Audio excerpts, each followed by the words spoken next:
좋겠습니다. 예. 여러분, 예배는 사실은 하나님과 만남이에요.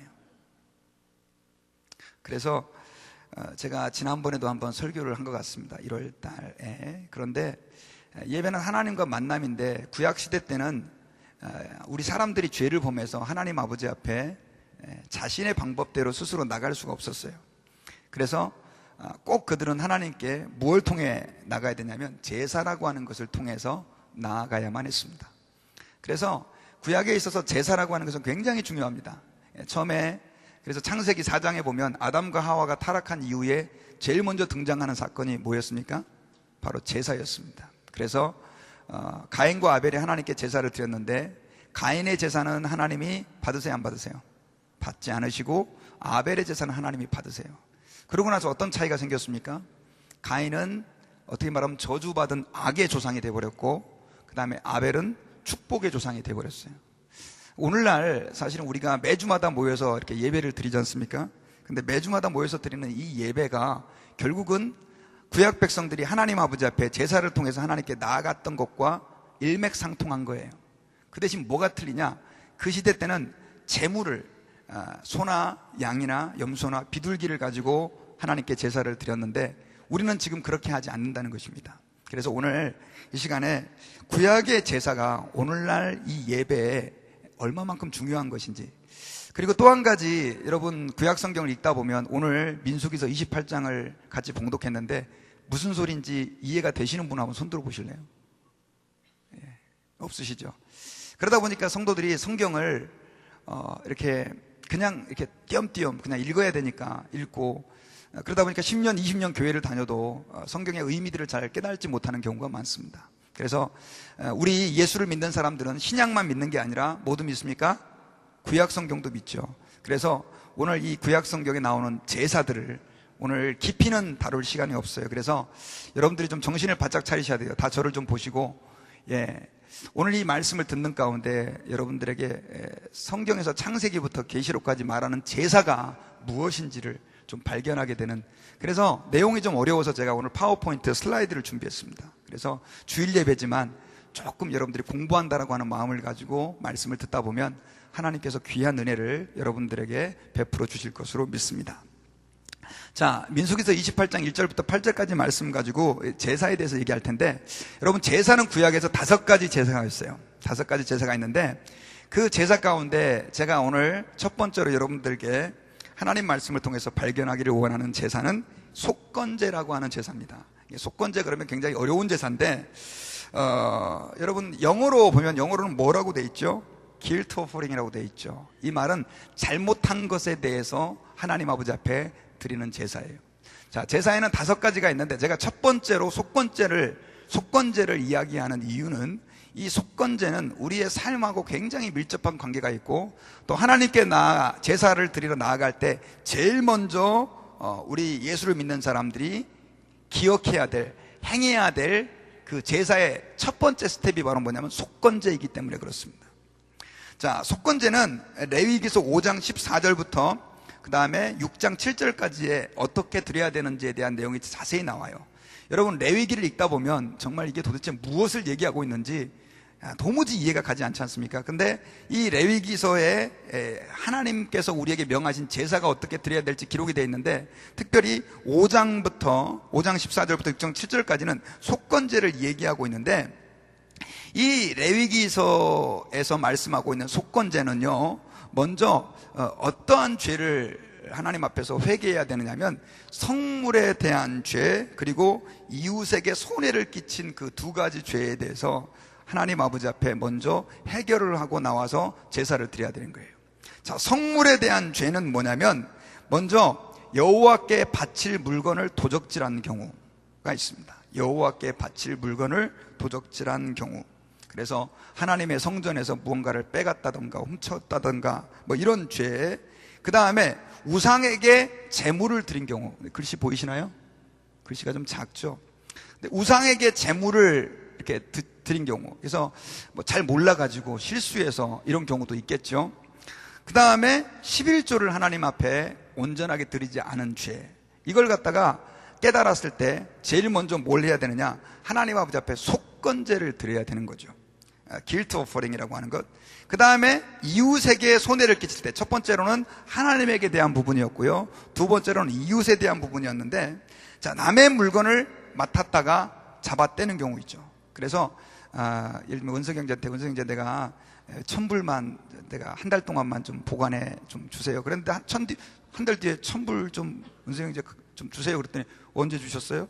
예를 들면, 우리 은석형제는 그렇지 않지만, 예를 들면은 그렇게 했다 이거예요. 왜냐하면 돈이 급해갖고 써버리고 나니까 돈이 없어서 나중에는 이제 그냥 잡아떼는, 증거 없으니까. 이런 경우가 한국 사회에 지금 많이 일어나고 있죠. 우리 이민 사회도 있고요. 그래서 그런 경우는 하나님 아버지 앞에 어떻게 되냐? 속건제를 드려야 되고요.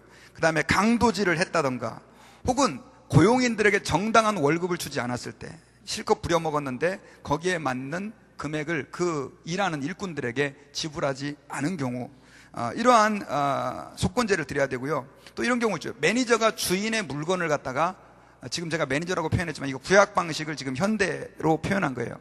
주인의 물건을 갖다가 쓱싹 in my pocket 한다던가, 아니면은 속여가지고 내가 금액을 탈취했다던가 하는 경우. 그 다음에 속여서 물건을 판 경우, 내가 정당하게 남겨야 될 이익이 10불인데 그걸 갖다 거짓말해가지고 뭐 100불, 1000불을 넘겼다던가, 혹은 200불을 넘겼다던가, 이런 경우죠. 그래서 지금 제가 몇 가지만 얘기했지만, 이 속건제는 일상의 삶 가운데에서 하나님의 백성들이 범하는 그 죄들에 대해서 하나님께서 반드시 속건제를 드리도록 명령을 하고 있는데, 속건제를 드릴 때는요, 먼저, 자, 첫 번째로 이 속건제에 대해서 사람과의 관계에서 해야 될 배상이 있어요. 자, 사람과의 관계에서 배상을 먼저 하는 것이 속건제의 첫 번째 스텝인데, 그 속건제의 첫 번째 배상 법칙은요, 반드시 손해를 끼친 액수의 일정액을 더하고 갚고 나서 속건제를 드려야 됩니다. 자, 여기 보니까 이렇게 기록이 돼 있죠. 반드시 손해를 끼친 액수의 일정액을 더하고 갚고 나서 속건제를 드려야 된다. 자, 만약에 내가 손해를 갖다 10,000불을 끼쳤으면 그 10,000불에 대한 그 손해를 정당하게 어떻게 해요? 갚고 나서 하나님께 나와서 속건제를 드려야 된다라고 하는 것이죠. 그래서 그 속건제에는요, 5배, 4배, 2배의 배상 법칙이 있어요. 자, 하나만 더 합친다고 한다면은 5분의 1 배상 법칙까지 더할 수가 있는데, 이건 성경에서 구약 그 백성들이 꼭 해야 됐던 규칙이었었어요. 이 5배를 배상해야 되는 경우는 죄질이 아주 심각한 경우죠. 그래서 아주 못된 경우, 소를 훔쳤다. 우리 한국에도 소도둑놈 그런 말 있잖아요. 근데 소를 훔쳤다, 그런 경우는 소 값의 5배를 배상을 해야 됩니다. 그리고 양을 훔쳤다, 그러면 양 값의 4배를 훔쳐야 되고요. 그 외에 일반 손해는 항상 2배를 배상하도록 되어 있어요. 자, 이거는 적발됐을 경우죠. 들켰을 경우. 그래서 뭐 이렇게 경찰이라든가 요즘으로 말하면 누구에 의해서 적발이 된 경우, 그런 경우는 이렇게 배상을 하도록 하나님께서는 명령을 하셨는데, 근데 내가 나쁜 짓을 하고 만약에 소를 하나 훔쳤는데 바로 내가 하나님 앞에서 이거 잘못했다, 내가 물질에 눈이 어두웠구나 해가지고 그 소를 주인에게 돌려주고, 그 다음에 배상을 할 때는 얼마만 더 하면 된다? 5분의 1만 더 내면 된다는 거예요. 1/5. 그래가지고 바로 회개할 경우에는 5분의 1만 그 사람에게, 손해를 입힌 사람에게, 물론 이건 원금에다가 플러스 5분의 1이죠. 그걸 갖다가 갚고 그 다음에 하나님께 나와서 뭘 해야 되느냐면 속건제를 드려야 했다라고 하는 것이죠.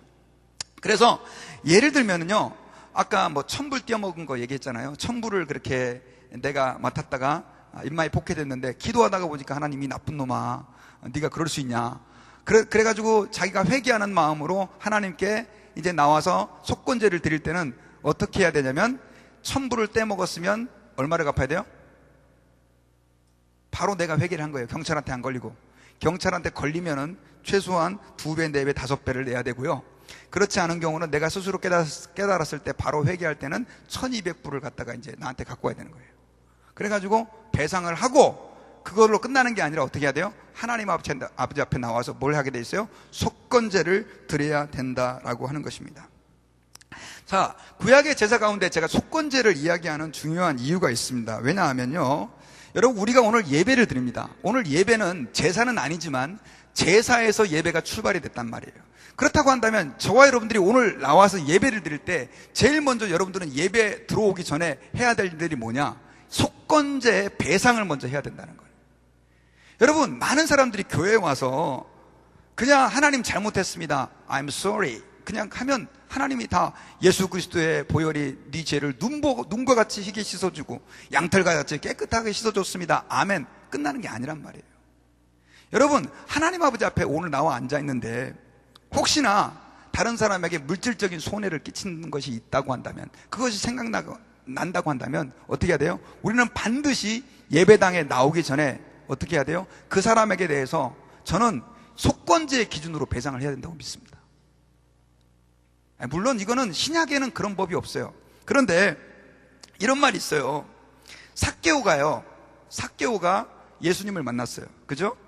예수님을 만났을 때 이 삭개오가 예수님을 만나고 너무 감사해가지고 예수님 앞에 뭐라고 얘기를 했냐면, 주님, 제가 다른 사람 것을 토색한 일이 있으면 몇 배를 갚겠다고 했습니까? 4배를 갚겠다고 했어요. 왜 4배를 갚겠다고 했는지 아시겠어요? 모르시겠어요? 바로 속건제의 기준으로 얘기한 것입니다. 자기는 아주 심각한 죄는 5배를 갚아야 될 만큼은 범죄하지 않았으니까 나는 4배 정도를 갚겠습니다 하면서 자신이 세리로 있으면서 사람에게 탈취한 그 돈에 대해서 4배를 갚겠다라고 선언을 한 것입니다. 하나님 말씀대로 내가 돌아오겠다는 거예요. 이거는 구약적 사고예요, 신약적 사고예요? 구약적 사고지만 신약에도 그러한 교훈과 삶들은 이어져야 된다라고 하는 것을 저희들이 기억해야 되지요. 여러분, 빚잔치라는 말 들어보셨어요? 요즘에도 그런 분들이 많이 계십니다. 정말 예수 믿는 사람들 가운데도요, 이런 분들이 계신데 자기 재산은 전부 다 뒤로 다 빼돌려요. 그래서 뱅크럽을 하려고 그러는데 사람들한테 돈을 다 빌립니다. 다 빌려요. 이 사람한테도 빌리고 저 사람한테도 빌리고, 그래가지고 나중에 파산 선언을 딱 해요. 뱅크럽시를 하는 거죠.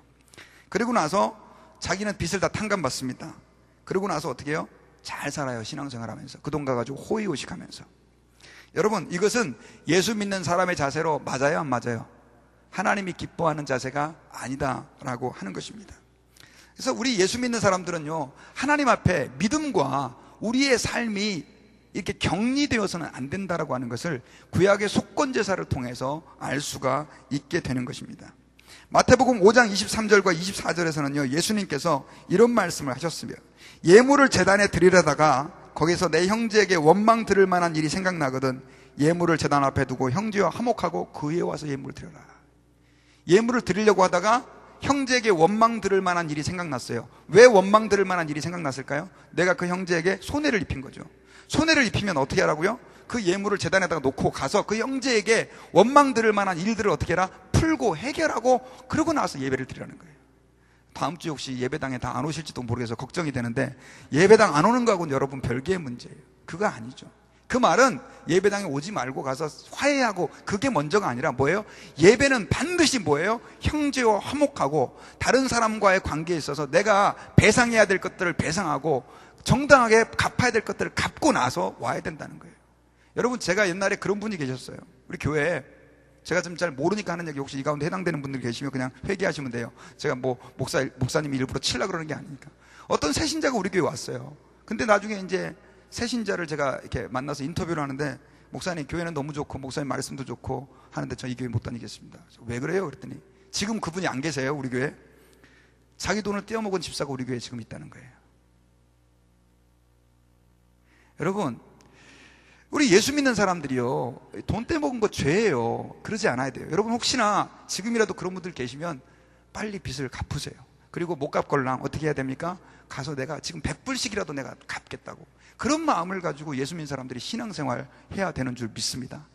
여러분, 많은 사람들이, 제가 보면 예수 믿는 사람에게 상처받은 사람들이 예수 믿는 것들이, 중직이라고 하는 것들이, 그분이 표현이 그래요.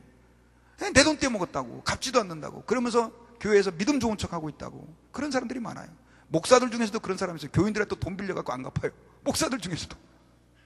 저도 할 말이 없어요. 여러분, 그 영화 밀양이라고 하는 영화가 예전에 한번 한참 그 히트가 쳤었어요. 근데 그 기독교인들을 비판하는 영화인데, 이 기독교인들의 회개관이 입만 그냥 나는 하나님께 회개했다 그러면 끝이라는 거예요. 아니죠.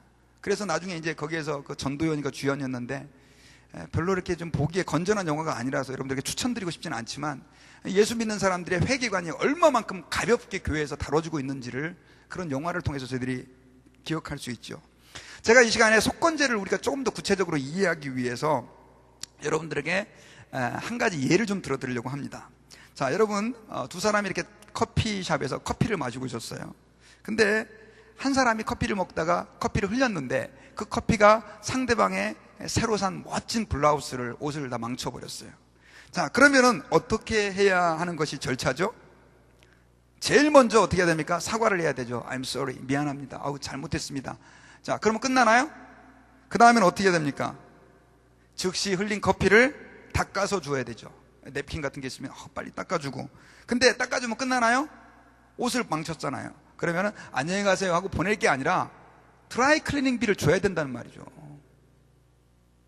괜찮다고 하면 말로는, 인사로는 괜찮아도 우리 예수 믿는 사람들은요, 최소한 이거 드라이 클리닝 하라고, 그래서 그 비용을 갖다가 지불할 수 있는 그런 그리스도인들이 돼야 된다. 오늘 제가 너무 이상한 설교를 많이 하는 것 같아서 여러분 좀 죄송할지 모르겠지만, 우리 예수 믿는 사람 최소한 세상에서 싫다고 해도 그건 우리가 하나님 앞에서의 마음을 가지고 그렇게 배상을 해주는 것이 정당한 그리스도인의 태도다라고 하는 것입니다. 이 속건제와 예배와의 관계는, 그렇다고 한다면 오늘날 무엇을 얘기하느냐? 우리 예수 믿는 사람들이 예배당에 앉아있다고 그게 다 예배가 아니라는 것이죠. 우리는 하나님 아버지 앞에서 먼저 우리 삶들을 돌아보고, 다른 사람에게 손해를 끼친 적이 없는가, 다른 사람의 마음을 아프게 해준 적이 없는가 한번 돌아보고, 그 사람들에게 대해서 꼭 우리가 배상해야 될 것들을 배상하고 나오는 마음들을 가지고, 정말 잘못한 경우는 누구죠? 삭개오가 했던 것처럼 내가 4배, 5배를 갚겠다라고 하는 각오를 가지고 하나님 앞에 신앙생활을 해야 됨을 여러분 믿으시기를 바랍니다. 두 번째로 5대 제사 가운데 이 시간에 드리고 싶은 말씀은 속죄제입니다. 속죄제는 sin offering이라고 해서요, 하나님 아버지 앞에 범죄한 죄를 회개하는 제사입니다. 좀 내용이 좀 많아요. 5가지라서. 그래서 여러분들과 함께 좀 이렇게 오늘 자세히는 좀 못하고 이렇게 대략 한번 살펴보기를 원하는데, 이 속죄제는요, 특별히 하나님 아버지 앞에서 범죄한 죄를 회개하는 제사입니다. 자, 그래서 이 속죄제는 굉장히 중요하게 취급이 되는데, 우리가 살다 보면은요, 사실 세상에서 이렇게 나도 모르는 사이에 부지중에 범죄할 때가 많이 있는데, 그 죄가 아까 같이 사람과의 관계에서 오는 죄가 아닌 하나님 아버지 앞에서의 죄인 경우들이 많이 있죠. 그래서 우리가 실제로 좀 다룰 수 없는 제가 이걸 미리 좀 설명을 해야 되겠네요. 자, 몇백 번, 몇 배씩 갚아도 해결되지 않는 죄. 무슨 말이냐? 내가 저 사람한테 5배를 갚았어요. 그런데도 불구하고 끊임없이 내 마음 가운데 뭐가 생겨나요? 죄책감이 막 생겨나는 경우 있죠. 하나님 아버지 앞에서 범죄했다라고 하는 느낌 때문에 고통스러운 경우. 그 다음 또 생각의 범죄, 마음의 죄, 혹은 또 배상할 수 없는 경우도 있죠. 죄를 이미 그 사람이 죽었다던가 하는 경우. 그런 경우 어떻게 해야 되느냐? 우리가 하나님 아버지 앞에서 속죄제를 드려야 돼요. 그리고 속죄제는요, 구약에서 하나님께서 특별히 7월 15일 날이 대속죄일이라 그래서 하나님이 정한 절기 때 꼭 그것을 드리도록 돼 있어요. 그래서 이제 앞서 보면은 이 속죄제는요, 나름대로 그 대상이 좀 달라요. 그 제물이 좀 달라요. 그래서 크게 구약에서는 이 제사장, 그리고 족장, 그리고 평민, 빈민, 이렇게 이런 단계로 하나님께서 속죄제를 드리도록 이렇게 차등을 뒀어요. 차등을 뒀는데, 제사장이 하나님 아버지 앞에서 속죄제를 드릴 때는 반드시 제물을 뭘 써야 되는 걸로 돼 있어요. 글씨 보이시나요? 작죠? 뭘로 돼 있습니까? 숫송아지인데 어떤 숫송아지요? 값비싼. 여기에 포커스를 맞추셔야 돼요. 제사장은 어떤 숫송아지? 값비싼 숫송아지. 왜 값비싼 숫송아지를 갖고 제사장은 드릴까요? 조금 뒤에 한번 보시자고요. 자, 족장은 뭐예요? 족장은 지금으로 말하면은 부족의 장들에 해당하는, 요즘으로 말하면 어느 정도의 뭐 동장이나 지방 유지들, 그러니까는 가버너 같은 사람들, 그런 사람들이죠. 그런 사람들인데, 이런 사람들은 뭘로 제물을 드리게 돼 있어요? 수염소. 좀 덜 비싼 거예요. 그 다음에 평민은 뭐요? 암염소나 어린 암양. 근데 이 암염소나 어린 암양도 가격이 만만치가 않아요. 지금 여러분 염소나 양을 한 마리 살라고 생각해 보세요. 그 돈이 얼마 정도 하겠어요? 제가 볼 때 최소한 몇십만 원 할 거라고. 자, 근데 그마저도 없는 가난한 사람들은 뭘 하게 돼 있냐? 산비둘기나 집비둘기를 가지고 하나님 아버지 앞에서 속죄제를 드리도록 돼 있어요. 근데 성경에 보면 마리아가 비둘기 둘로 번제를 드리는데, 하나는 속죄제를 드리고 하나는 번제를 드려서 예수 그리스도께 이제 정결 예식을 치르게 되는데, 여러분 왜 마리아는 집비둘기하고 산비둘기를 가지고 제사를 드렸을까요? 속죄제를 드렸을까요? 이유는 가난해서요. 가난해가지고 양을 드릴 만한 재정적인 능력도 없었던 거예요. 그래가지고 집비둘기를 이렇게 드리면서 하나님께 번제와 속죄제를 드리게 됩니다. 그만큼 예수님께서 마리아와 요셉의 가정에서 가난하게 오셨다는 걸 알 수가 있죠. 근데 그마저도 없다, 비둘기마저도 살 돈이 없다, 그런 경우는 속죄제를 못 드릴까 봐서 주님이 그마저도 없을 때는 어떻게 했어요? 고운 가루 한 움큼을 동물을 죽인 번제단 위에서 드리도록 되어 있어요. 그러니까 고운 가루를 드리는데, 속죄제에는 반드시 뭐가 있어야 되냐면 피가 있어야 되는 거예요. 피가 있어야 되는데 가루는 피가 있어요, 없어요? 없다 보니까 다른 사람이 드린 동물 제사에 피 흘린 그곳에다 같이 이 가루를 드리면서 그 가루로 드린 제사가 속죄 제사가 되도록 하나님이 허락을 했다라고 하는 것이죠. 자, 이렇게 함으로 인해서 주님이 쉽게 말하면 모든 사람이 다 하나님 아버지 앞에서 속죄의 제사를 드릴 수 있도록 했는데, 그것은 바로 뭐냐면, 오늘날 우리가 이 땅을 살면서 여러분 죄를 짓습니까? 안 짓습니까? 죄를 짓죠. 그래서 반드시 우리의 죄가 속죄되어야 된다라고 하는 것을 가르치고요. 그 다음에 제사장은 더 비싼 거 왜 똑같이 안 하고 그렇게 했느냐면, 죄라고 하는 것은 우리에게 무거운 거예요. 사실 이 예물들은 다 사람들에게 뭐예요? 무거운 것들이에요. 만약에 제사장이 자기가 비둘기를 가지고 제사를 드렸어요. 그럼 하나님 기뻐요, 안 기뻐요? 그건 하나님이 원하시는 제사가 아니죠. 그만큼 죄라고 하는 것이 우리에게 무겁다라고 하는 것을 주님이 가르쳐주기 위해서 계층같이 다 정해주신 거예요. 근데 결국은 하나님이 우리 모든 인류의 죄를 대속해 주시기 위해서 누구를 보내주십니까? 예수 그리스도를 보내주세요. 예수 그리스도는 누굽니까? 하나님의 아들이잖아요. 제사장은 송아지가 엄청나게 값비싼 송아지를 가지고 속죄를 했는데, 그것도 그 순간밖에 안 되는 거예요. 근데 우리의 모든 죄를, 과거 현재 미래의 죄까지 주님이 다 용서해 주시기 위해서 사용하신 제물이 누구다? 예수 그리스도라고 하는 거예요. 하나님의 아들이라는 거예요. 이건 값으로 비교할 수 없을 만큼 소중한 거라고 하는 것이. 여러분, 그래서 예수 믿는 거 대단하게, 별로 대수롭지 않게 생각하고 그러시면 안 돼요. 최소한 여러분들 여기 나오실 때 지금 이런 송아지 안 잡고 오셨잖아요. 뭐 양이나 염소 안 가져오셨잖아요. 이유가 뭐냐? 예수님이 우리의 죄를 위해서 대속의 제물이 되셨기 때문에 여러분이 이렇게 빈손으로 오실 수 있는 거예요. 물론 헌금에 그 정신이 배어 있지만요. 자, 그렇다고 한다면 속죄제는 어떻게 드리느냐? 제가 이 내용들이 되게 많아요. 제사장을 위한 거, 족장을 위한 거, 평민을 위한 거, 빈민을 위한 게 다 다른데, 오늘 시간이 없으니까 제사장을 위한 속죄의 절차만 여러분들에게 좀 말씀을 해드리기를 원하는데, 먼저 수송아지를 가져와요. 그래서 가져와가지고 제가 옛날에 한번 이렇게 시범을 좀 보여드렸는데, 가져오면 그 수송아지에다가 머리에다가 이 제물을 가져온 사람이, 제사장이죠, 머리에다가 안수를 한다고. 이렇게 안수를 하고, 하나님, 저의 모든 죄를 어떻게 해요? 이 송아지에게 돌려주십시오. 그런 기도를 드린다고요. 그러면 하나님께서는 그 제사장의 죄를 송아지에게 넘어간 걸로 인정해 주세요. 그러고 나면, 자, 이 제사장은 의로워졌잖아. 이 죄가 넘어갔으니까, 그 순간만큼은.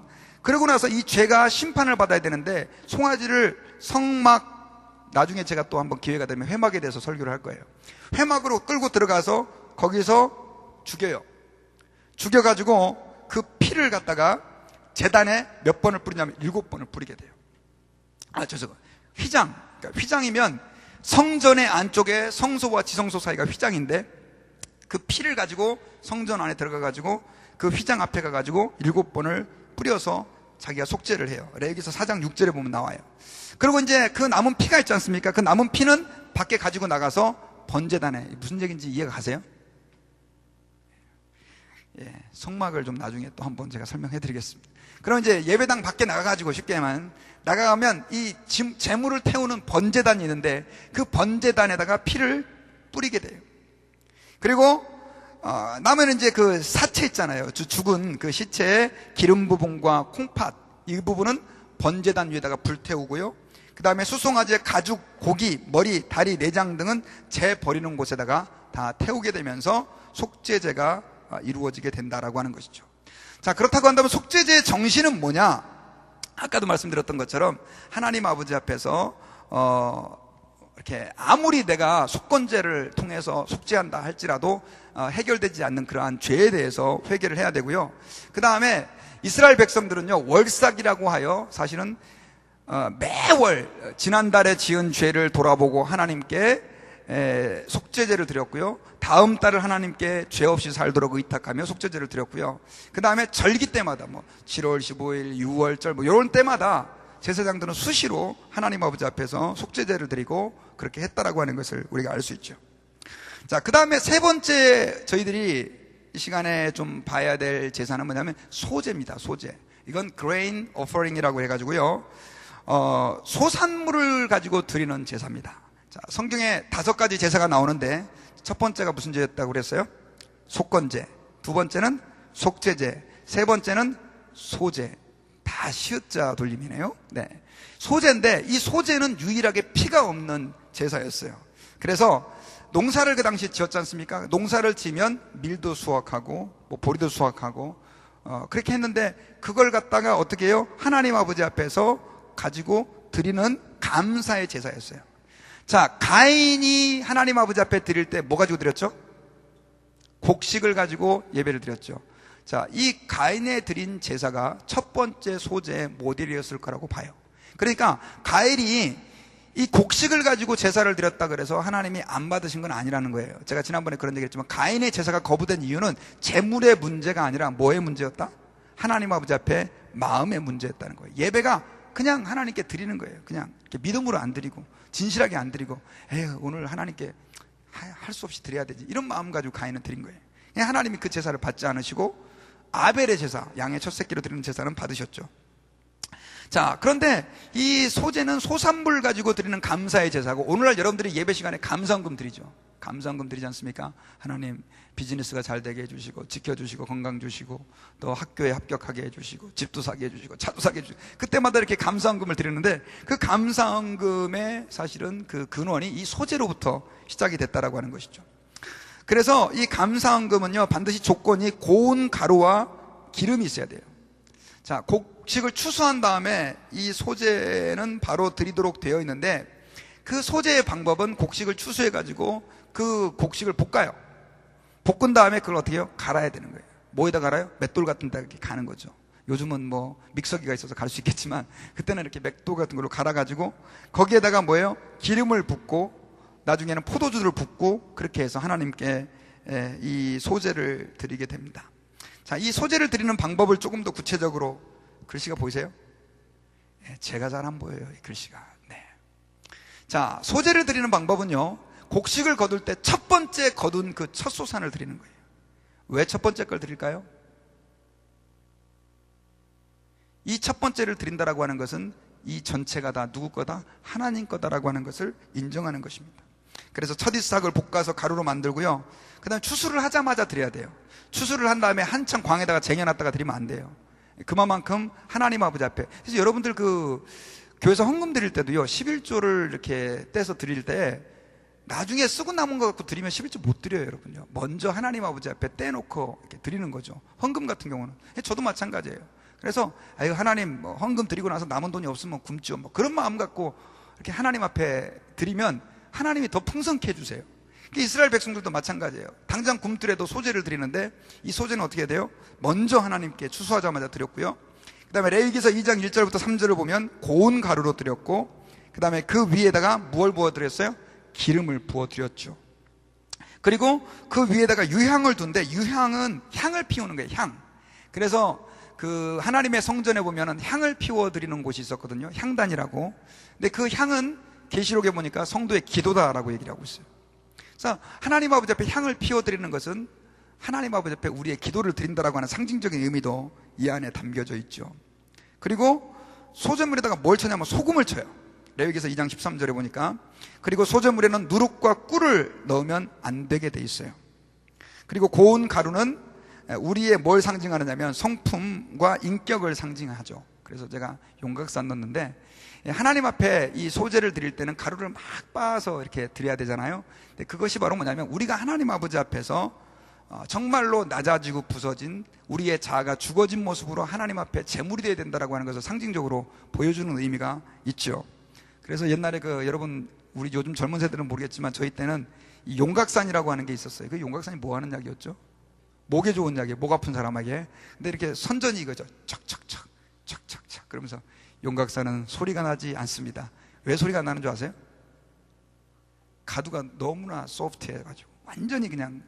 우리 예수 믿는 사람들이 이렇게 소재의 제물이 돼야 된단 말이에요. 그러니까 소리가 나면 안 된단 말이에요. 이게 어떤 성도들은요, 가는 곳마다 소리를 만들어내. 조용한 교회에 그 성도가 가면 소리가 나. 이 사람은 아직 뭐예요? 내가 덜 빠서진 거죠. 예수 믿는 사람들이 특별히 예배를 드릴 때 소재의 제물이 돼야 돼요. 그런 의미들이 이 안에 담겨져 있죠. 그 다음에 성경에서 제일 많이 나오는 번제예요. 번제, burnt offering이라고 그래가지고요, 레위기서 1장 1절부터 17절까지 나오고요, 오늘 우리가 읽었던 성경 말씀 민수기서 28장에도 이 번제에 대한 내용이 나와요. 근데 성경에 하도 이렇게 흩어져 있어서 우리가 번제를 잘 이해하지 못하는데, 이 번제는 굉장히 중요한 성경의 제사입니다. 번제라는 말은 많이 들어보셨죠? 하나님 아버지 앞에서 제물을 태워서 드리는 제사예요. 그래서 어떤 제물을 드리느냐면 흠이 없는 양이나 염소를 불태워서 하나님께 드리는 것입니다. 흠이 없는 양이나 염소를. 그래서 찬양 가운데 보면 있죠. 주의 제단에 산제사 드린 후에 주의 맘을 주장하여. 그 찬양 있죠. 주의 제단에 산제사가 바로 뭐냐면 여기에 이게 제물이 태워지는 거거든요. 여기에 누가 올려진다고요? 양이나 염소가 아니고 저와 여러분들이 여기에 올려지는 거예요. 옛날에는 양이나 염소인데 그 양이나 염소는 뭘 상징하냐면 우리 자신을 얘기하는 거예요. 그러니까 하나님 아버지 앞에 예배한다라고 하는 것은요, 이 제단에 내가 제물이 돼서 태워진다는 거예요. 이 번제는요, 사실은 하나님 아버지 앞에 헌신의 그 의미가 이 번제 안에 담겨져 있죠. 그리고요, 여기 보니까 조금 잔인하게 들릴지 모르겠지만 성경에 보니까 하나님께서는 제물이 타는 냄새를 향기로운 냄새라고 하셨어요. 제물이 타는 냄새가 향기로운 냄새인가요? 여러분, 고기 타는 냄새가 얼마나 지독해요. 아주 그냥 역겹지 않습니까, 여러분? 그런데 하나님은 그걸 향기로운 냄새라고 얘기하는 이유가 뭐냐면 우리가 하나님 아버지 앞에 산 제물이 되어서 헌신되어지는 그것을 하나님은 기뻐하시고, 결국 하나님은 원래는 우리가 이 위에 태워져서 드려야 되는데 우리 대신 뭘 태우게 하는 거죠? 양이나 염소를, 제물을 태워지게 함으로 우리가 타는 것과 똑같이 영어로는 consider, 간주하시고 인정하시는 것이다 라고 하는 것이죠. 그래서 번제의 가장 핵심적인 특징이 뭐냐면 나의 전부를 하나님께 드리는 것입니다. 뭐라고요? 나의 전부를 하나님께 드리는 것입니다. 예전에 그런 분들이 계셨어요. 몸밖에 드릴 것 없어 이 몸 바칩니다. 찬송가에 그런 거 있잖아요. 이 노래가 되게 악용이 된대요. 물질을 드리기 싫어갖고 몸밖에 드릴 것 없다 그래가지고 그런 사람들이 너무 많다는 거죠. 여러분, 하나님 아버지 앞에서 헌신은요, 이 교회에서 사실은 헌금 이런 얘기 할 필요가 없어요. 왜냐하면 우리는 삶 전체가 하나님께 드려야 되는 거예요. 내가 가진 물질, 내가 가진 꿈, 미래, 생각, 나의 인생 전체가 다 주님께 번제로 드려야 되는 거예요. 근데 다른 건 다 이렇게 꼬불쳐 놓고 몸밖에 드릴 것 없다 그러면 하나님이 그걸 들으시겠냐 이 말이죠. 여러분, 우리는 하나님 아버지 앞에서요, 우리가 소유한 모든 것이 다 하나님 거라고 하는 걸 인정하는. 그래서 오늘 여러분, 이 예배는 뭐냐면 바로 우리가 번제물이 되어서 하나님께 드려지는 게 바로 예배다라고 하는 것이죠.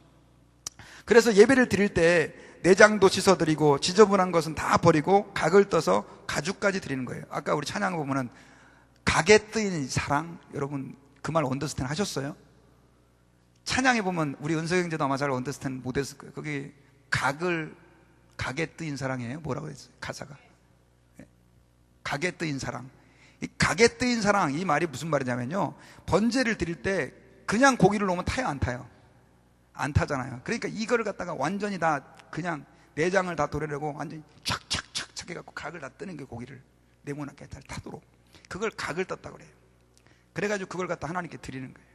근데 예수 그리스도께서 십자가에서 우리를 위해서 죽으신 그 십자가의 사랑이 속죄의 제물이면서 또한 각이 띄어져서 죽은 우리의 대속 제물이 됐다라고 하는 의미가 이 안에 담겨져 있는 것입니다.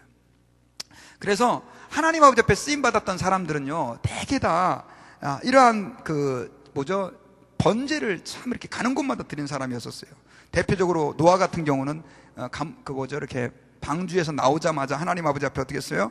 예배를 드렸고, 그 다음 또 모세와 아론도 하나님 아버지 앞에서 번제를 드렸고, 그 다음 성막 건축 후에 번제를 드렸고, 솔로몬 같은 경우는 번제를 몇 번 드렸어요? 왕이 되고 나서? 솔로몬이 드린 번제가요, 여러분들처럼 와서 교회 와서 기도한 게 아니란 말이에요. 송아지를 가지고 번제를 드렸는데, 이 송아지를 가다가 몇 번이요? 1,000마리를 드린 거예요. 이해가 되세요? 안 되세요, 여러분? 왜냐? 나는 하나님 아버지 앞에 철저하게 태워지는 존재입니다 라고 인정하면서 나가는 거죠. 그래서 나중에 하나님이 기뻐하시고 솔로몬에게 나타나가지고 내가 너한테 뭐 줄까? 하나님 지혜를 주십시오. 그래가지고 그냥 전무후무한 지혜로운 왕이 된 것을 알 수 있죠. 자, 그래서 이 번제를 드리는 방법은 먼저 헌납자의 손에 의해서 드려져요. 그러니까 번제도 또 내가 먼저 짐승을 끌고 와서 그 다음에 속죄할 목적으로 또 똑같이 안수를 하는 거죠. 안수를 똑같이 하고 그 다음에 짐승을 잡아서 죽이면 그 짐승을 제사장의 손에 이제 의해 드리고, 그 제사장이 피를 번제단 주변에 뿌리고, 그리고 희생제물을 불태우고 쟤는 진 밖에 정결한 곳으로 가져가서 버리게 되는 것이 바로 번제다라고 하는 것입니다. 자세한 내용은 나중에 또 한번 성경 읽어보시면서 살펴보시고요. 오늘 저희들이 읽은 본문에는요, 글씨가 진짜 작네요. 상번제 이런 내용들이 나오는데요, 번제는 크게 두 가지의 번제가 있어요. 두 가지의 번제가 있는데, 첫 번째로는 상번제라고 하는 번제가 있고, 두 번째로는 일반 번제라는 번제가 있어요. 그래서 상번제라고 하는 것은요, 번제를 이스라엘의 성전이 있지 않습니까? 그 성전에서 아침에 번제에 한 번, 저녁에 한 번, 꼭 두 번씩 번제를 드리도록 되어 있는 거예요. 이건 누구냐? 제사장들이 해야 될 중요한 일이었었어요. 그러니까 여러분, 제사장들은 뭐와 함께 사는 사람들이에요? 피와 함께 사는 사람들이에요. 매일 양을 최소한 2마리씩 잡아야 되니까.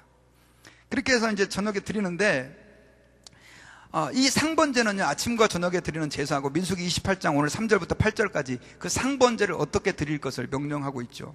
근데 이것은 하나님 아버지 앞에서 헌신을 얘기하고요, 저희들이 하나님 아버지 앞에서 우리 교회도 새벽 기도를 드리고, 이게 교회들마다 새벽 기도를 드리는데, 사실 이 새벽 기도는 어디서부터 출발했느냐? 상번제에서부터, 하나님 아버지 앞에 드리는 헌신 예배에서부터, 이 헌신의 상번제에서부터 새벽 기도가 시작이 됐고, 저녁 기도는 가정 예배예요. 그래서 옛날에 우리 조상들은요, 꼭 집에서 매일매일 뭘 드렸어요? 가정 예배를 집에서 드렸어요. 그러니까 이게 상번제를 우리는 직접 드리지 않지만, 여러분 한번 생각해 보세요. 상번제 드리는 것보다는 얼마나 편리해요. 새벽에 와서 기도하면 되고, 저녁에 가서 모여서 잠깐 찬양하고 예배하면 되고. 근데 이러한 삶을 하나님이 그들에게 명령을 하셨어요. 이건 우리 인간이 합의해가지고 이렇게 하자 한 게 아니라, 그렇게 살아야 사람들이 누구를 기억해요? 하나님을 기억하며 살 수 있다는 걸 알았기 때문에 주님이 이러한 상번제를 명령을 했고요. 그 다음에 제물로는 뭘 드렸느냐? 흠없는 수양을 소제와 전제와, 자, 소제는 아까 했죠. grain offering. 그래서 아까 곡식을 드리는 것과 전제라는 말이 나오는데, 이건 drink offering이라고 그래요. 그래서 성경에 보면 전제라는 말이 가끔씩 나와요. 이건 뭐냐면 부어서 드리는 거예요. 여러분, 참 제가 이렇게 우리 조상들의 제사를 좀 보면서 상당히 많은 부분이 이 성경에서 왔다는 걸 제가 알게 돼요. 여러분, 그 조상들에게 뭘 피워 드리죠? 향을 피워 드리잖아요. 이것도 사실은 가만히 보면 성경에서 왔어요. 그리고 소주잔을 가지고 어떻게 합니까? 돌려가지고 부어 드리죠. 이게 바로 뭐냐면 전제예요. 전제. 성경에서 이미 포도주를 가지고 제물에다가 부어 드리도록 되어 있는 거예요. 이게 바로 성경에서 말하는 전제였었어요. 그 전제와 함께 하나님께 드린 거예요. 그래서 제단에다가 제물을 올려놓고 불사르기 전에 포도주를 붓고, 사도 바울이 이걸 갖다가 이제 관제라고도, 요즘 성경에는 이제 보니까 전제라고 번역이 됐더라고요. 그렇게 해서 드렸고요. 그 다음에 이런 상번제 말고 일반 번제가 있었는데, 언제든지 내가 하나님께 마음에 감동이 될 때 드릴 수 있는 번제가 일반 번제라고 하는 거예요. 이 번제로는 소나 양, 그 다음에 비둘기 새끼를 제물로 드릴 수가 있었다라고 하는 거죠. 자, 그 다음에는 화목제물이에요. 자, 화목제인데 fellowship offering이라고 그래요. 이거는 다른 제사와 좀 다르게 사실 예수님은 우리의 뭐가 되셨다라고 얘기하냐면 화목제물이 되셨다, 이런 표현을 사용한다고요. 이건 fellowship offering인데 하나님께 제사를 드리고 나서요, 제사를 드린 사람들이 그 제물을 나눠 먹는 게 fellowship offering이에요. 다른 제물은 어떻게 돼요? 하나님께 다 태워 드려야 돼요. 그런데 이 화목제물은 그 제물을 잡아가지고 그 제물을, 제사를 지낸 사람들이 제사장들과 함께 서로 고기 파티를 벌이는 거예요.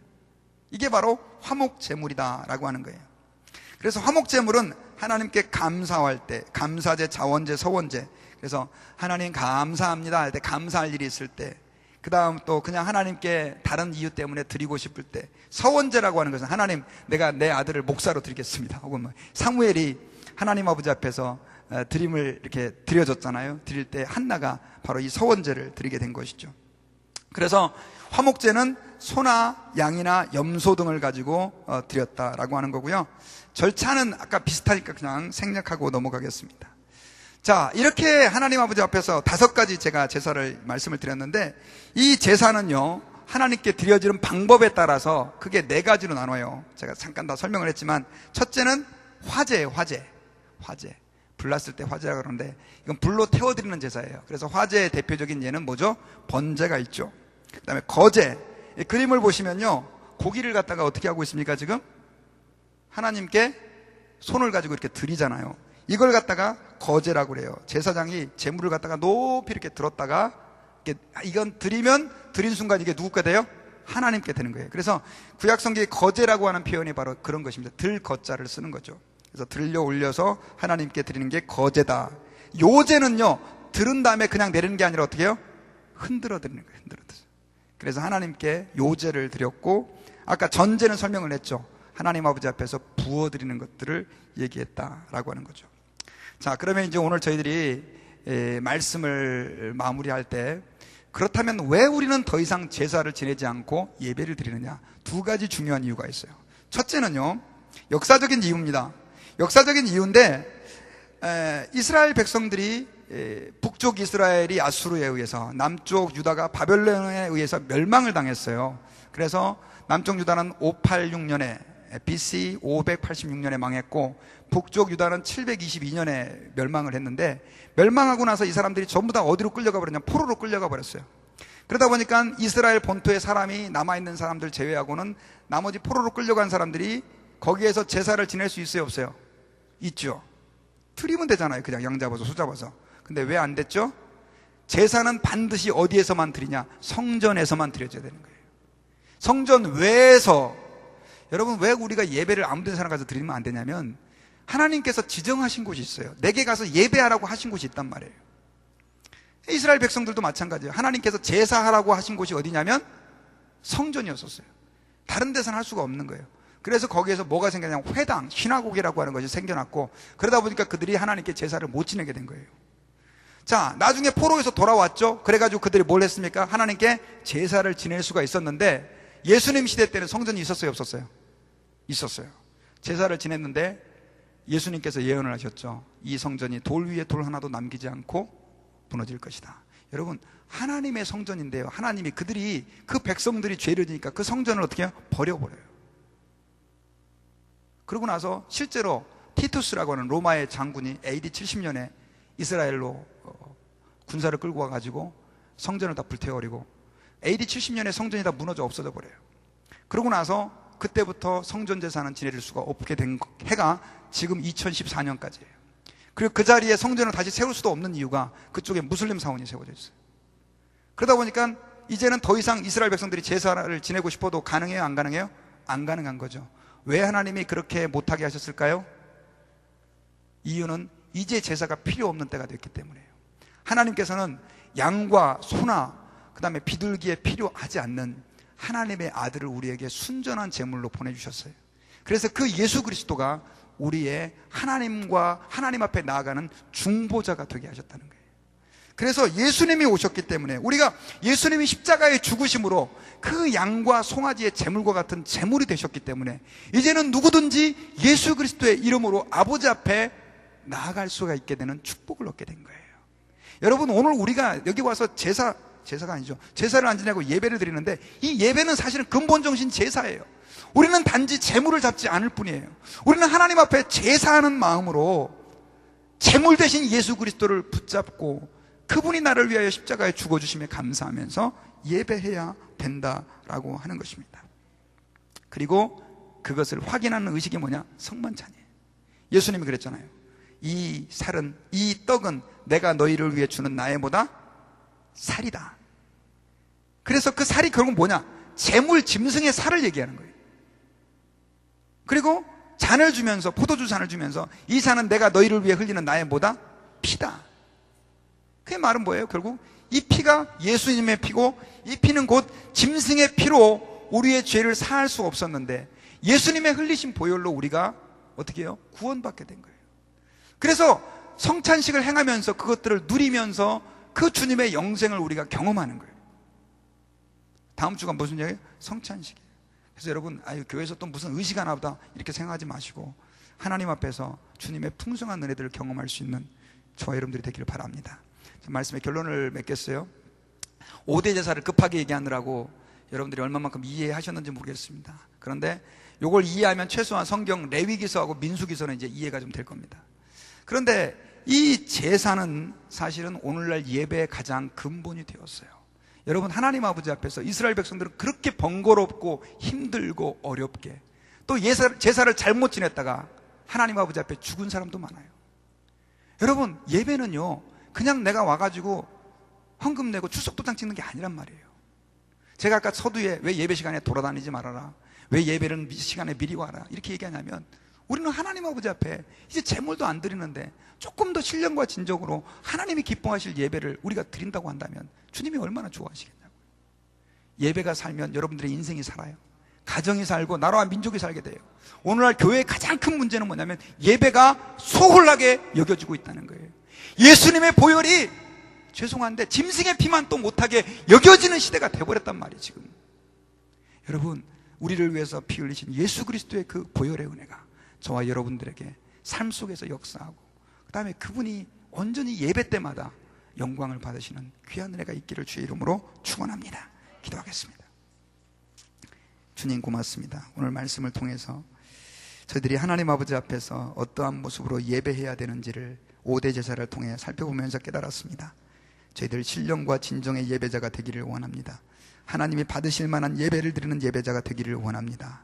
하나님 함께해 주시고 저희들의 예배 때마다 임재하여 주시고 우리가 주님 기뻐하시는 예배자로 서기에 부족함 없도록 도와주옵소서. 예수님 이름으로 기도하옵나이다. 아멘.